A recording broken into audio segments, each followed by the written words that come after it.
Hello guys, তো তোমরা সবাই কেমন আছো? আশা করছি সবাই ভালো আছো। তো সকালবেলা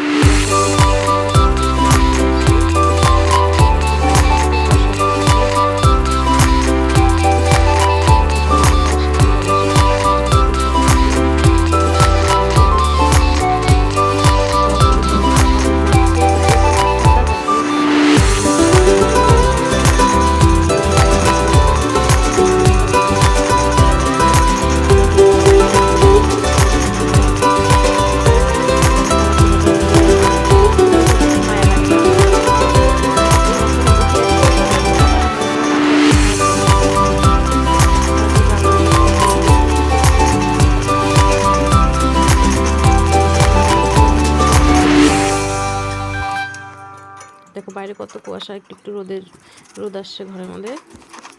তো একটু পরে বাইরে আবার রোদ উঠে পড়বে। এখন কুয়াশা, একটু পরে রোদ উঠবে। অমৃতের খুব প্রচণ্ড পরিমাণে সর্দি লেগেছে, যার জন্য ঘুমোতে পারে না পুরো রাতটা।